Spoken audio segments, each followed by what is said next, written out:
Shalom, que a graça e a paz do nosso Senhor Jesus esteja com todos vocês. Bem-vindos à EBAC, Escola Bíblica de Aperfeiçoamento Cristão.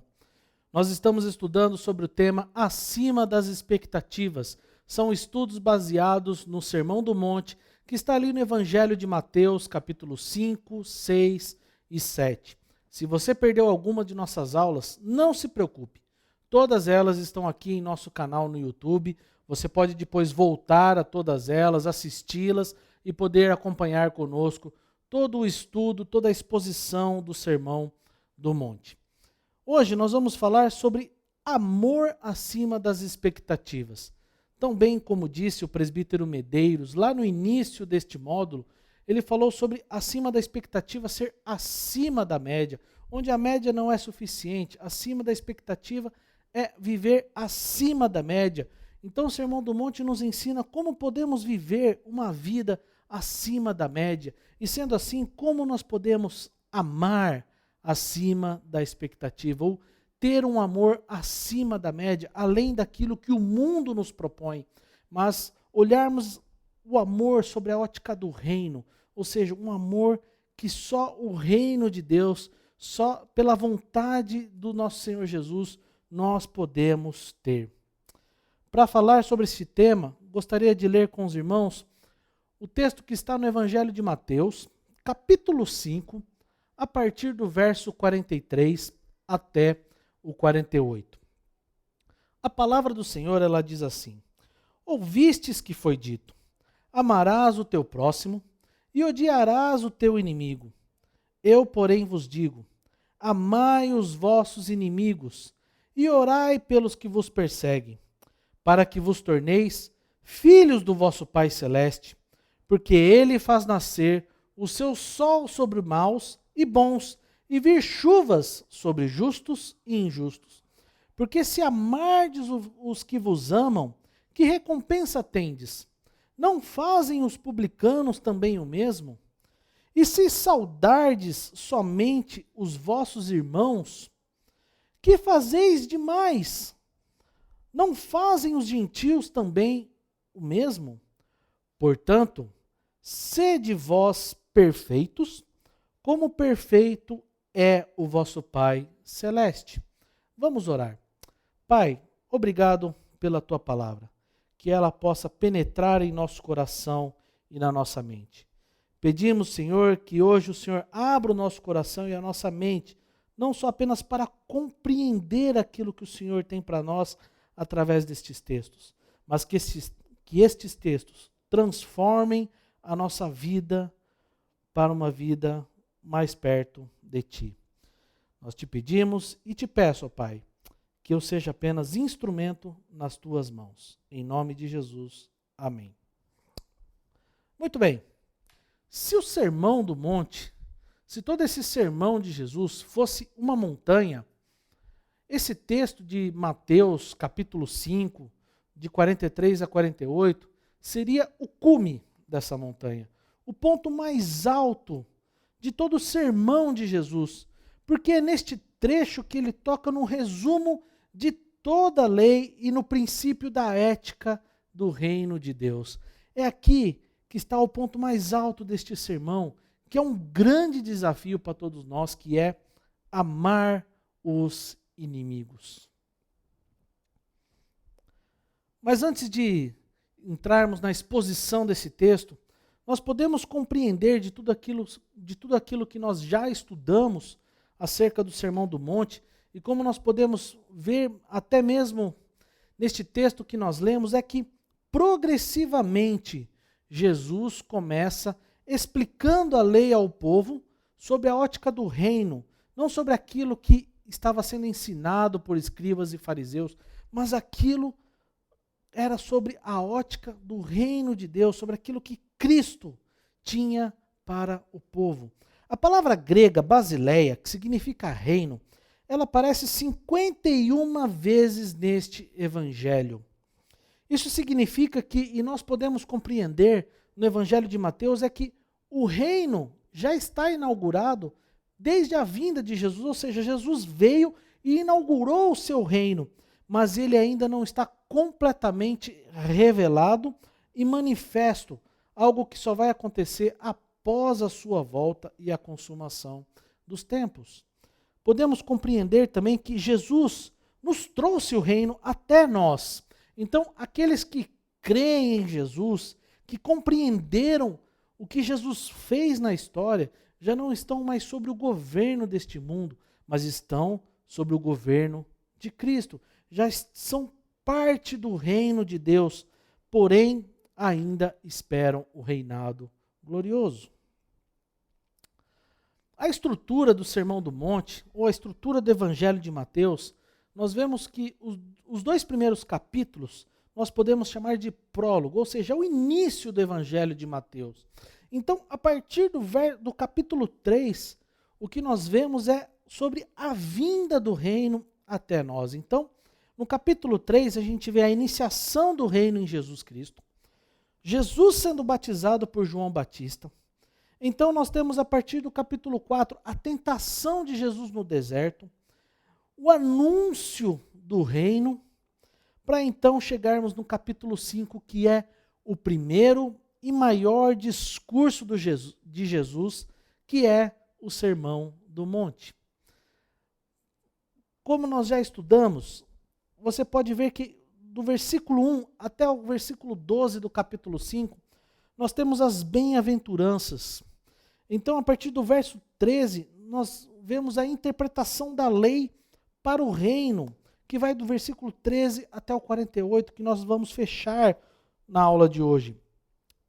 Depois, a partir do capítulo 6, que nós vamos começar no próximo domingo, nós vemos a piedade no reino, onde vai falar ali até do versículo 1 ao 18 do capítulo 6 sobre caridade, oração e jejum. Depois nós vamos entrar num coração para o reino e os padrões de julgamento para o reino.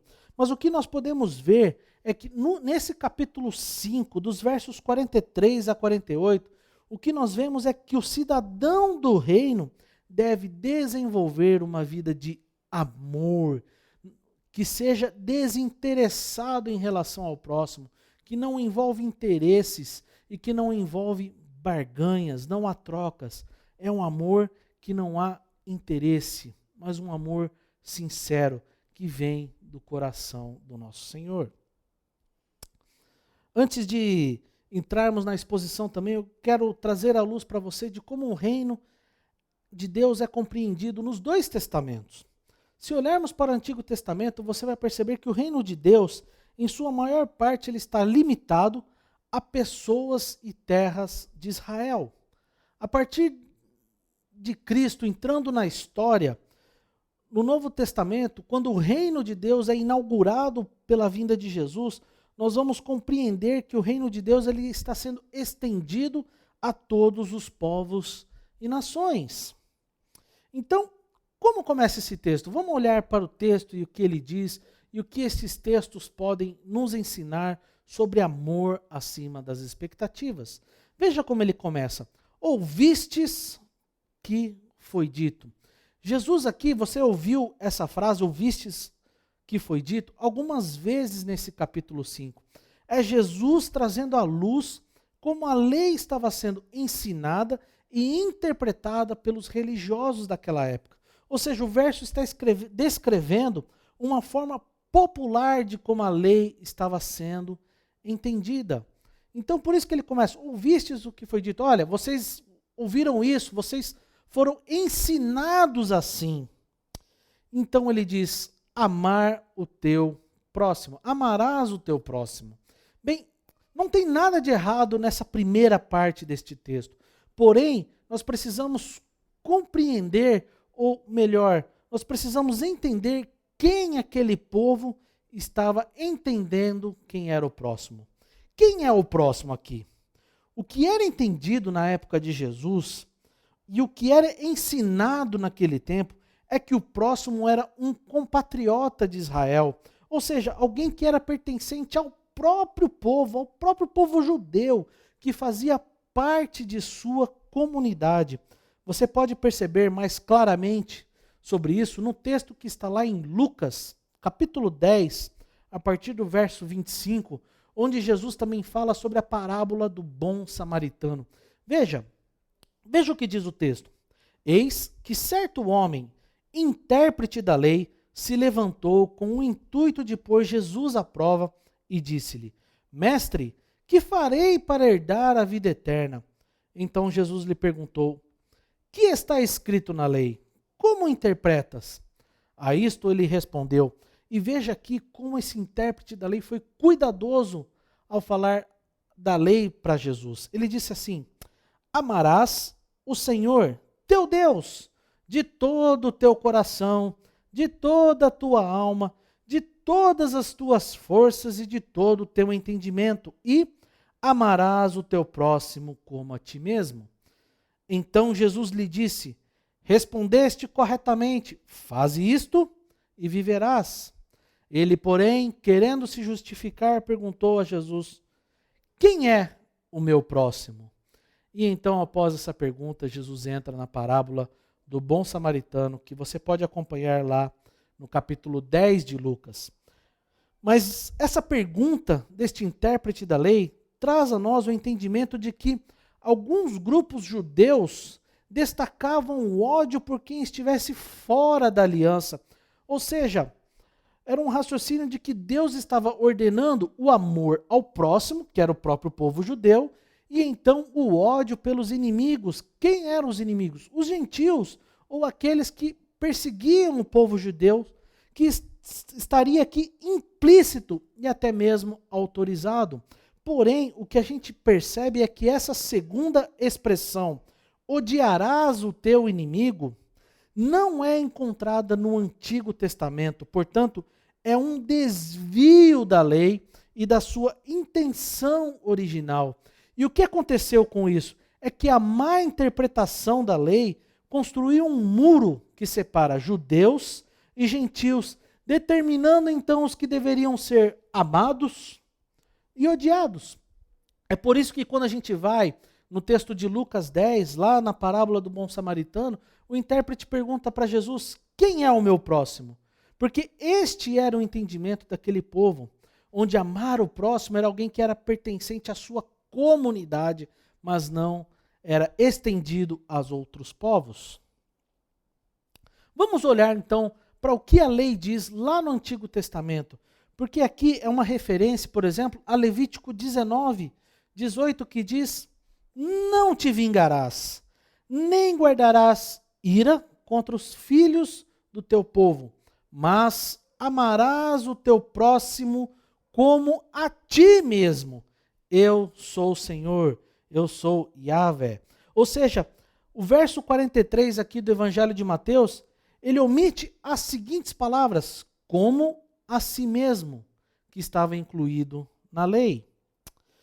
No versículo 33 e 34 de Levíticos 19 diz: se o estrangeiro peregrinar na vossa terra, não o oprimireis, como natural será entre vós o estrangeiro que peregrina convosco, amá-lo-eis como a vós mesmos, pois estrangeiros foste na terra do Egito. Eu sou o Senhor vosso Deus. O ensino ignora o fato de que Levíticos 19, 33 e 34 está ordenando um amor da mesma profundidade pelo estrangeiro residente na terra. Ou seja, da mesma maneira como você ama as pessoas que é pertencente ao seu povo, você também deve amar com a mesma intensidade e profundidade o estrangeiro. E veja aqui que fala o texto aqui: pois estrangeiros fostes na terra do Egito. Então fala assim: olha, vocês foram estrangeiros já em outra terra. Lembra que vocês estiveram no Egito? Então lembre-se. Por isso, então, ama como a vós mesmos. Ora, Êxodo 23, 4 e 5 também nos traz à luz acerca do que nós podemos entender sobre amar o próximo. Veja, Êxodo 23, versículo 4 e 5 diz: se encontrares desgarrado o boi do teu inimigo, ou o seu jumento, lhe reconduzirás. Se vires prostrado debaixo da sua carga o jumento daquele que te aborrece, não o abandonarás, mas ajudá-lo-ás a erguê-lo.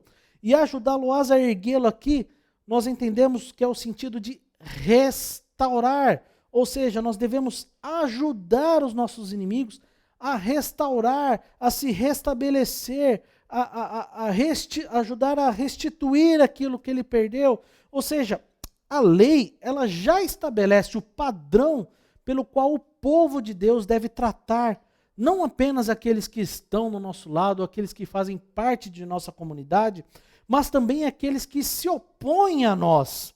Levítico 19 nos ensina a amar o próximo como a ti mesmo. Êxodo 23, ajuda o inimigo a se reerguer. O verso 43 aqui nos deixa um ensinamento claro sobre como o pecado na vida do ser humano rompeu o seu relacionamento com Deus. A maneira como o povo enxergava o próximo mostra o que o pecado causou na nossa relação com Deus e causou um dano moral e ético na vida das pessoas.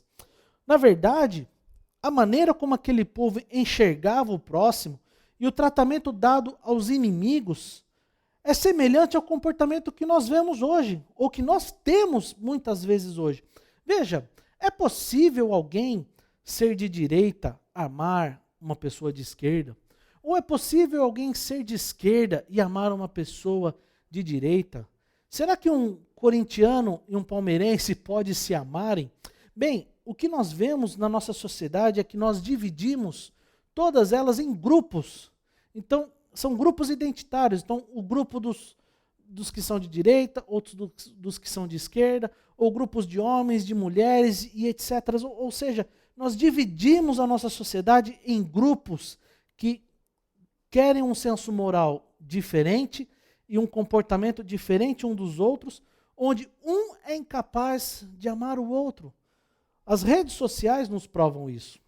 As redes sociais muitas vezes se tornaram campos de batalha onde covardes se passam por corajosos e começam a brigar entre si e entre as pessoas. Na verdade, essa interpretação que estava tendo naquela época pode até não ser interpretada por nós hoje, mas está em muitas de nossas ações. Porque nós somos tentados a amar aqueles que estão do nosso lado, apenas aqueles que estão do nosso lado. E nós destratamos e ignoramos aqueles que não gostamos, e em muitos casos nós desejamos o mal. Mas o que nós podemos ver aqui é que este não é o padrão de Jesus. Veja o que o verso 44 diz. Eu, porém, vos digo, amai os vossos inimigos e orai pelos que vos perseguem. Jesus aqui ele não está trazendo algo novo, por mais que esse ensinamento, essa relação que Jesus fez entre amor e oração pode ter chocado os mestres da lei, mas Jesus não está trazendo um novo ensinamento, mas ele traz justamente aquilo que estava na lei. Jesus, na verdade, é que ele vai além da interpretação farisaica que contrapõe amor e ódio. Na verdade, o que Jesus está fazendo aqui é nos levando para a verdadeira direção da lei, que é amor abundante, amor custoso, é um amor servil, que é estendido até mesmo aos inimigos. É um amor que não é sentimento.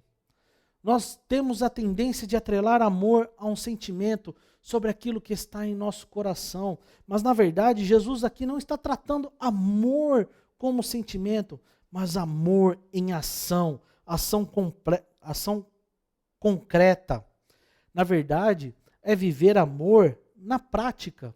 O que Jesus está nos ensinando é, olha, em vez de você odiá-los, seja generoso, estenda a sua mão aos seus inimigos, ajude-os, ame-os. Isso não é sentimento, são atitudes. O que Jesus está nos ensinando aqui, que este é um amor baseado não no nosso exemplo, mas no exemplo de Jesus Cristo. Os inimigos aqui, quem são os inimigos que Jesus se refere aqui? Na verdade, os inimigos são aqueles que nos perseguem. Mas se olharmos para os primeiros leitores do Evangelho de Mateus, você vai perceber que os primeiros leitores, eles eram perseguidos pela sua fé. Ou seja, aqui os inimigos são aqueles que nos perseguem. Porém, olhando para o nosso contexto hoje, quando nós olhamos aqui os inimigos, não é só aqueles que nos perseguem, mas também aqueles, por exemplo, que não têm a mesma fé que a nossa. Aqueles, por exemplo, que pensam diferente que a gente. Aqueles, por exemplo, que não têm o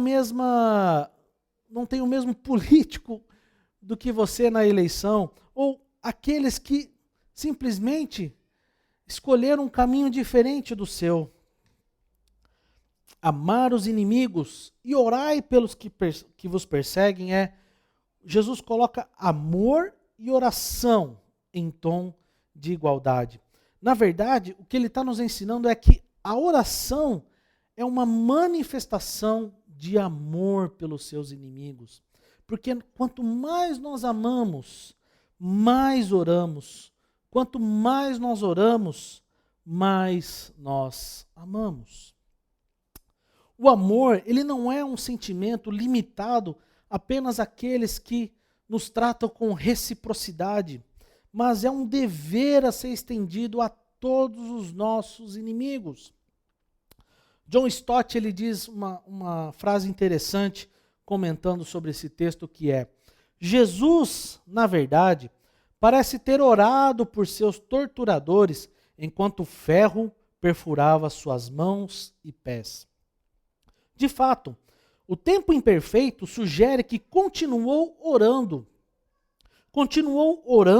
e repetindo a sua súplica: Pai, perdoa-lhes, pois não sabem o que estão fazendo. Lucas 23, 34. Se a cruel tortura da crucificação não pode silenciar a oração do nosso Senhor por seus inimigos, que dor, orgulho, preconceito ou indolência poderiam justificar o nosso silêncio?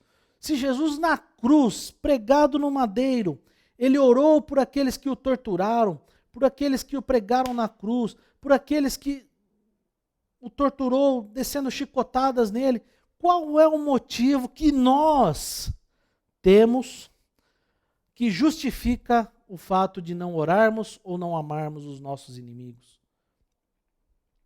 Na cruz, o Senhor nos salvou, mas na cruz também o Senhor manifestou o seu amor por toda a criação, inclusive por aqueles que os perseguiram. Quando amamos os nossos inimigos, refletimos o amor do Pai, que mesmo quando nós éramos inimigos de Deus, por amor, enviou Jesus para morrer em nosso lugar. Quando oramos pelos nossos perseguidores, o nosso coração é transformado por Jesus de tal forma que nós somos preenchidos por esse amor, e ao invés de desejarmos o mal, nós desejamos que Deus os perdoe, da mesma forma que fomos perdoados. D.A. Carson, grande teólogo dos nossos dias, ele diz: ser perseguido por causa da justiça é se alinhar com os profetas, mas abençoar os que nos perseguem e orar por eles é se alinhar com o caráter de Deus. No verso 45, então, ele diz: para. E você precisa prestar atenção nesta palavra, para. Porque aqui Jesus está expressando a finalidade pela qual nós devemos amar. Ele diz: amar os vossos inimigos e orai pelos que vos perseguem, para que vos torneis filhos do vosso Pai Celeste. Por que nós devemos amar? Para que nós mostremos que somos filhos do Pai Eterno. Para que nós possamos ser testemunha do reino dos céus. Para que as pessoas possam enxergar Cristo em nós. Para que nós possamos mostrar que o amor e a oração são partes da identidade do cristão. O que ele está nos ensinando é que a nossa filiação com Deus, ela é demonstrada através das nossas atitudes de amor. Somente aqueles que amam podem ser considerados filhos de Deus, discípulos de Jesus. E então ele continua: porque ele faz nascer o seu sol sobre maus e bons, e vir chuvas sobre justos e injustos. Veja que ele inverte aqui, ele cita maus e bons, e depois justos e injustos. Ele não quer dizer que os maus são justos ou que os bons são injustos, não. O que ele está dizendo aqui, essa inversão, é para mostrar o seguinte, é que Deus derrama bênçãos sobre todos, sem distinção. Na verdade, o que ele está dizendo também é que Deus, ele ama a sua criação. Somos todos criaturas de Deus. Nós somos feitos à imagem e semelhança do nosso Pai. E quando ele diz que nós estamos debaixo do mesmo sol e da mesma chuva, quer dizer que não necessariamente nós estamos no mesmo barco, mas nós estamos sobre a mesma chuva, sobre a mesma tempestade e sobre o mesmo sol. Olhando para o contexto nosso atual de pandemia, nós podemos perceber que não são só os nossos inimigos ou os ímpios, aqueles que não creem em Jesus, que estão sofrendo. Não, todo mundo está sofrendo, cristãos e não cristãos. Aqueles que creem em Jesus ou aqueles que não creem em Jesus, todos nós estamos sofrendo. Veja, se você for aos hospitais, muitos dos nossos irmãos da fé estão hospitalizados. E quantos dos nossos irmãos perderam a sua vida no meio desta pandemia? A crise econômica que assola o nosso país também afetou não só os nossos irmãos da fé, mas afetou também toda a nossa sociedade. Num ambiente de prosperidade, nós podemos ver que todos também prosperam, tanto aqueles que não têm fé em Jesus, tanto aqueles que têm fé em Jesus. Isso significa aquilo que a teologia chama de graça comum. É uma graça demonstrada para toda a humanidade, para o crente e para o não crente. John Stott, ele define da seguinte maneira: esta graça comum de Deus expressa-se nos dons da criação e nas não menos importantes bênçãos da chuva e do sol, sem as quais não poderíamos comer, nem poderia a vida no planeta continuar. Isto, então, deve ser o padrão do amor cristão. Devemos amar como Deus, não como os homens. Veja, Deus manifesta o seu amor sobre todos, sobre toda a criação. E então, no 46 e 47, ele diz assim: porque se amardes o que vos amam, que recompensa tendes? Não fazem os publicanos também o mesmo? E, se saudardes somente os vossos irmãos, que fazeis demais? Não fazem os gentios também o mesmo? Veja que ele cita aqui dois grupos. Os publicanos, que eram os cobradores de impostos, pessoas do próprio povo judeu, mas que estavam ao serviço da Roma, que se vendiam a Roma a fim de cobrar impostos do povo judeu, mas muito mais, eram instrumentos de extorsão daquele povo. Então, eram pessoas pertencentes ao próprio povo judeu, mas que eram vistos com maus olhos. Eram pessoas que viviam à margem da sociedade, apesar de ser pertencido ao próprio povo. O outro grupo aqui são os gentios. Quem são os gentios? São os não-judeus, romanos, gregos, outros povos que não pertencem ao povo judeu. Então, o que Jesus está falando aqui? Olha, se vocês amam apenas aquele que vos amam, bem, os publicanos também fazem isso. E se vocês saudam ou tratam bem apenas os seus irmãos, apenas essas pessoas que pertencem ao seu próprio povo, olha, os gentios também fazem isso. Então, que diferença faz? Qual é a diferença entre vocês e os publicanos e os gentios? Na verdade, é que, se somos incapazes de demonstrar amor, como podemos demonstrar então o amor de Deus?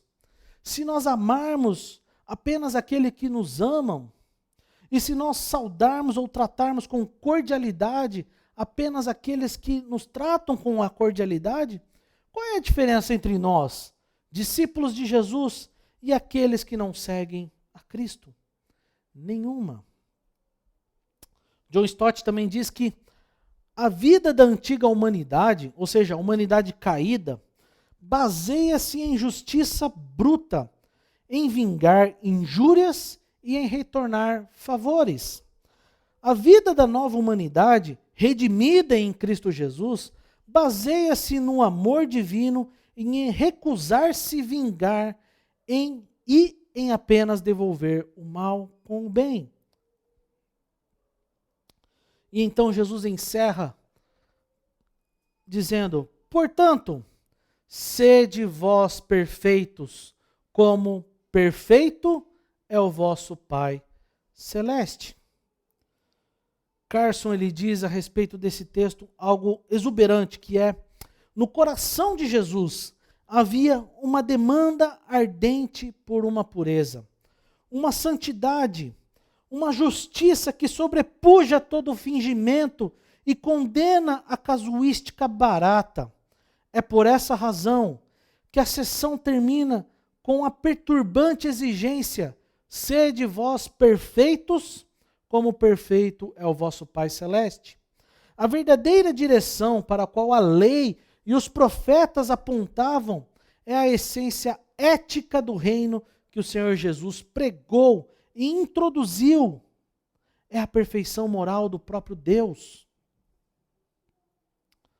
Na verdade, o que está acontecendo aqui é que Jesus está apontando para a absoluta perfeição do amor de Deus como alvo do cristão. Ou seja, ele não está dizendo assim: olha, vocês pertencem a um reino, então vocês têm que ser perfeitos. Não.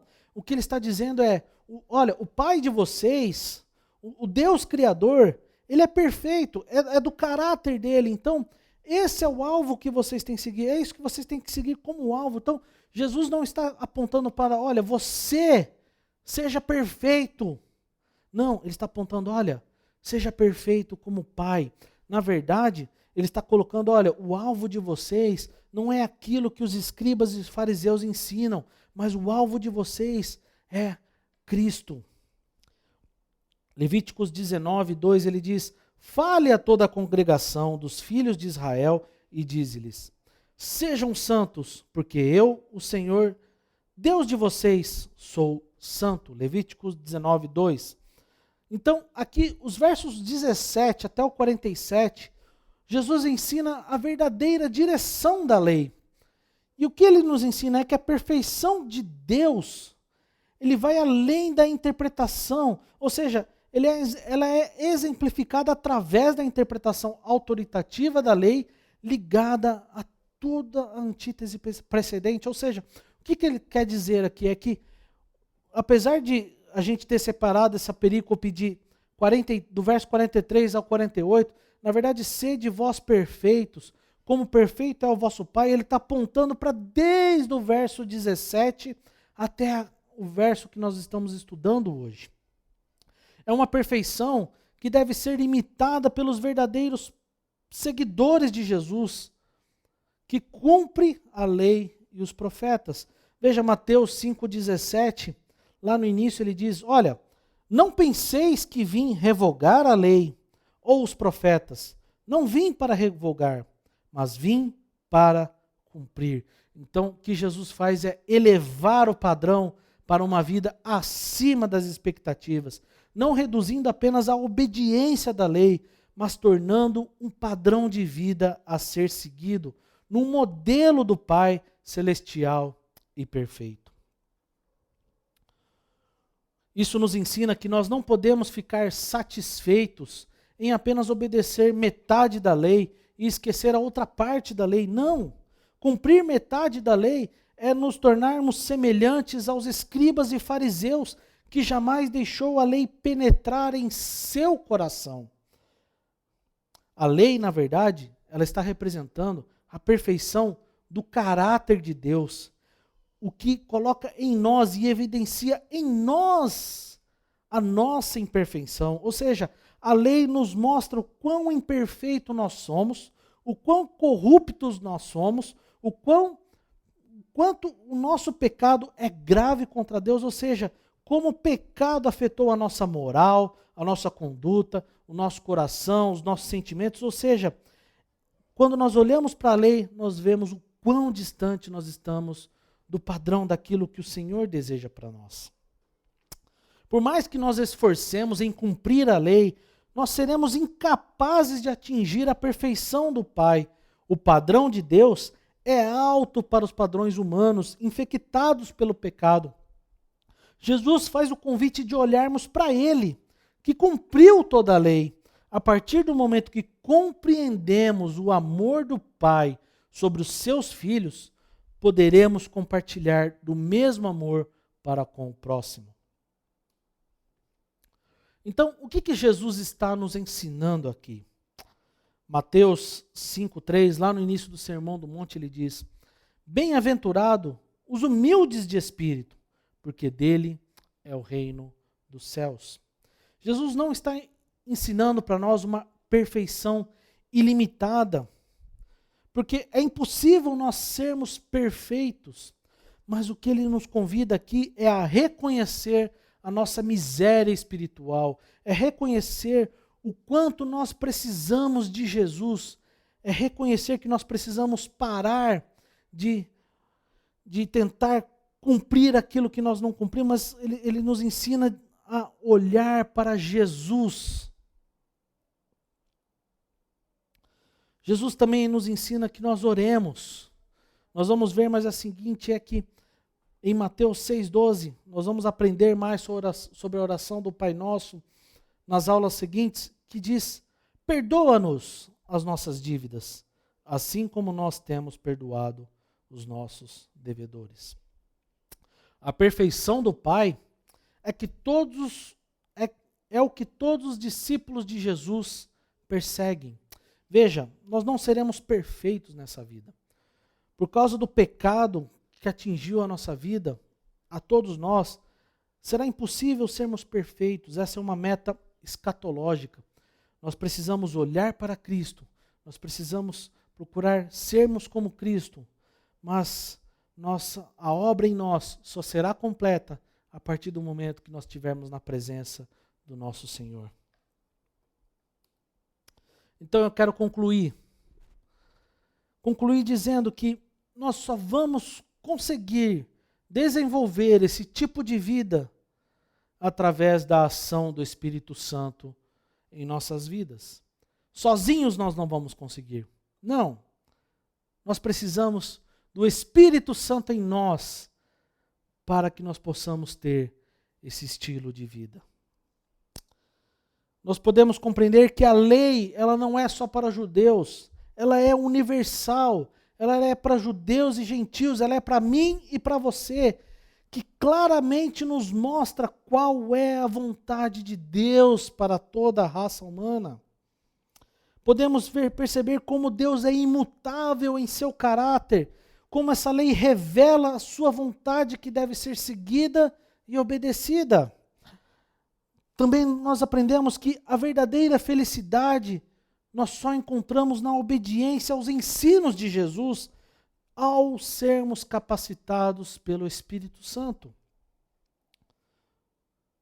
O que nós vemos é que Cristo coloca a ética do amor acima das expectativas humanas, algo que nós não seremos capazes de alcançar nesta vida, porém este é o alto padrão de Deus, algo que nós jamais seremos capazes de cumprir, senão através da pessoa de Jesus Cristo. João, capítulo 15, do verso 12 a 17, diz assim: o meu mandamento é este, que vos ameis uns aos outros, assim como eu vos amei. Ninguém tem maior amor do que este, de dar a alguém a própria vida, em favor dos seus amigos. Vós sois meus amigos, se fazeis o que eu vos mando. Já não vos chamo de servos, porque o servo não sabe o que faz o seu senhor.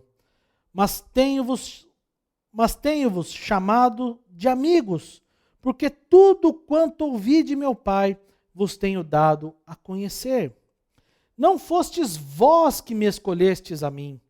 Pelo contrário, eu vos escolhi a vós outros, e vos designeis para que vades e deis fruto, e o vosso fruto permaneça, a fim de que tudo quanto pedirdes ao meu Pai em meu nome, ele vô-lo conceda.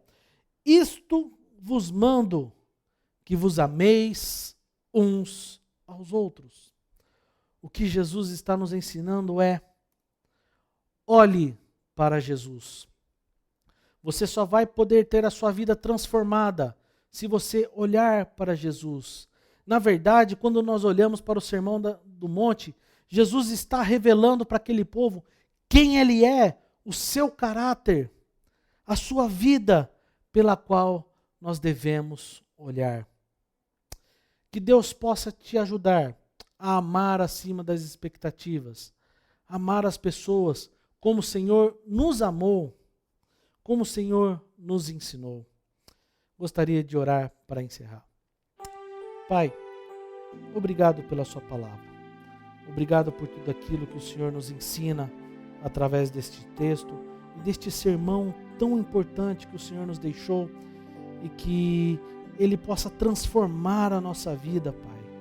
Que nós possamos manter os nossos olhos em Jesus, para que o Senhor cada vez mais abra os nossos olhos, para que sejamos capazes de amar como o Senhor nos amou.